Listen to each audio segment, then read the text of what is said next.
Hey everyone, and welcome to this explainer. Today, we are unpacking a really fundamental shift in how developers build software. We're breaking down Google Antigravity 2.0. And look, I need to tell you right off the bat, this isn't just some minor incremental update with a few bug fixes. No, we're looking at a complete, ground-up reimagining of the coding experience. It's built for an entirely new era of software development where, frankly, the old rules just don't apply anymore. Okay. Let's dive into this with a really powerful directive straight out of the Antigravity Developer's Guide on GitHub. It says, right there, stop writing code line by line. Start orchestrating AI agents. I mean, that perfectly frames the journey we're about to go on today. You're no longer just a coder typing out syntax day in and day out. You're transitioning into an orchestrator of digital workers. It is a profound shift in both your identity as a developer and what your daily workflow actually looks like. But, before we get into the hardcore tech of it all, we've got to ask, why name a flagship development tool Antigravity? It's kind of an odd choice, right? Well, it turns out the naming of Google's massive new AI tool is actually a deeply layered inside joke. Yeah, the name is actually this brilliant dual reference. First off, it nods back to that classic Google Gravity browser experiment from the early 2010s. Remember that? Where the search interface literally just collapsed to the bottom of the screen under simulated physics? And second, it's a callback to Python 3.0's hidden import anti-gravity module. That Easter egg historically opened a famous XKCD comic all about flying through the air because coding had become so effortless. So the name is making a pretty bold promise, right? Weightless development. It's about totally removing the heavy gravity of boilerplate code and endless debugging. Oh, and fun fact, it also connects to the core team's origins. A lot of them came from an acquired startup called Windsurf, which is of course another gravity-defying sport. Section 1. The Agent First Shift. We are officially leaving the traditional code editor behind. So the crucial point is that Google has taken the traditional IDE entirely out of Antigravity 2.0. It's a standalone desktop app now, built for a totally new workflow. Think about a traditional setup. You write code line by line, and maybe an AI suggests the next few words for you. But in Antigravity 2.0's new manager view, you just define high-level goals. That's it. The AI agent then completely takes over. It handles the planning, the implementation, testing, and verifying the entire feature. You've essentially moved from micromanaging individual text files to supervising an autonomous workflow.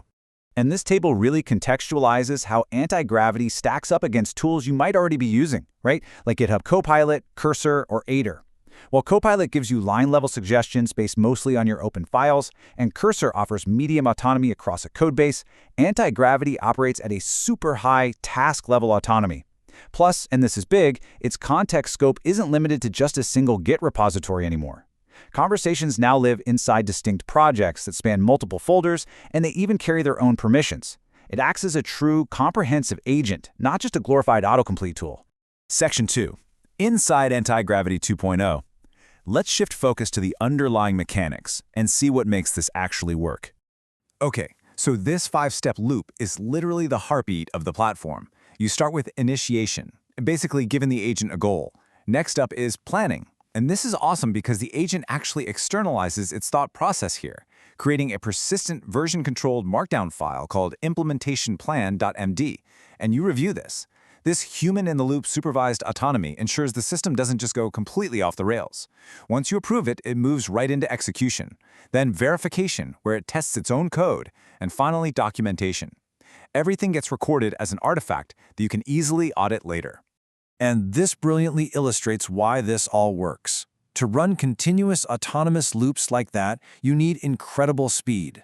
Google's new Gemini 3.5 Flash model is pushing a staggering 289 tokens per second. That drastically outpaced competitors like GPT 5.5 and Claude Opus. That sheer, raw speed is the high-speed engine that prevents you from just sitting around waiting while the agent plans, writes, and refactors. It completely changes the rhythm of how you interact with your software. To actually control that lightning-fast engine, they've rolled out some incredibly powerful new slash commands. /goal tells the agent to run a task to completion entirely autonomously. No checking in, just go. /grillme is super cool. It forces the agent to ask you clarifying questions before it even touches a single file, which by the way is highly recommended for complex tasks. /schedule lets you set up cron tasks so agents fire on a timer in the background. And /browser is this explicit web automation toggle. Basically, Google admits their agents can sometimes get confused navigating the web, so this acts as a safety switch. Oh, and there's also this new mic icon that uses Gemini audio for live voice transcription. It captures your spoken commands in real time, so no more messing around shipping cumbersome audio files back and forth. But what happens when the agent hits a roadblock, like a really slow background compile? Well, Antigravity 2.0 solves this using dynamic subagents. The main agent can actually spin off child agents on the fly to handle parallel tasks in isolated work trees. And because these tasks run asynchronously in the background, your main agent's context window stays completely clutter-free. The user interface never stalls out while hefty NPM packages install. It just keeps you moving forward. Section 3. The expanded ecosystem. Let's expand our lens and see how they are pushing this beyond the desktop. The platform has truly grown into a full ecosystem now. There's a new Antigravity CLI built for high-velocity terminal execution, which completely replaces the old Gemini CLI. Managed agents in the Gemini API give you fully isolated Linux environments so you can securely run workloads in the cloud. And then there's the much deeper integration with Google AI Studio, including a brand new mobile app. This lets developers do what they're calling vibe coding on your phone. You can literally prototype a full Android app on the go just by describing what you want and then publish it directly to the Google Play console. Crazy, right?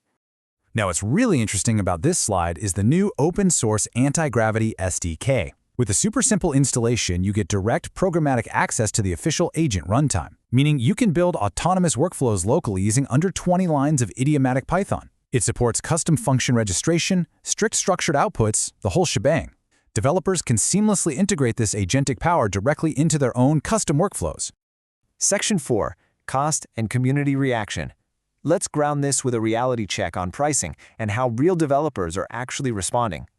So, the big number you need to know is $100. Google has strategically restructured its pricing, introducing a new $100 a month AI Ultra tier.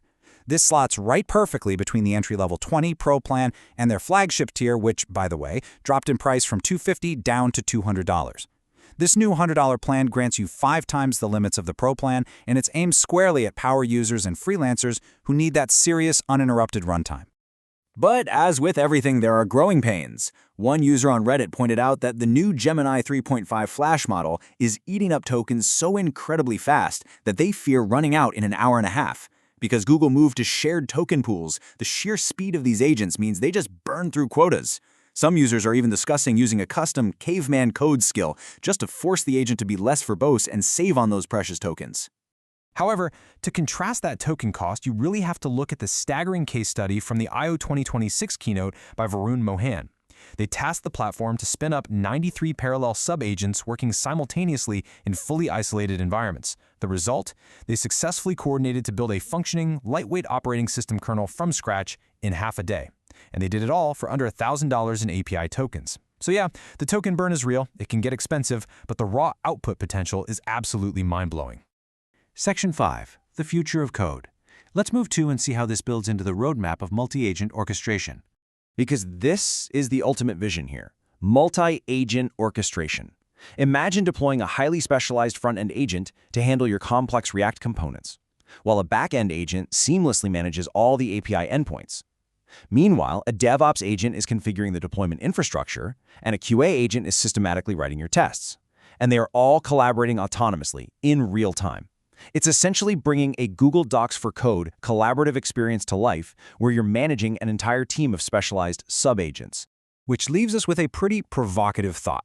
If you stop being a coder line by line and you truly become an orchestrator of autonomous agents, what does your job description actually look like tomorrow? This agent-first paradigm shift is already here, and it's fundamentally challenging the career trajectory of developers everywhere. It is absolutely time to start exploring these tools for yourself. Thanks so much for joining me on this explainer, and I will catch you next time.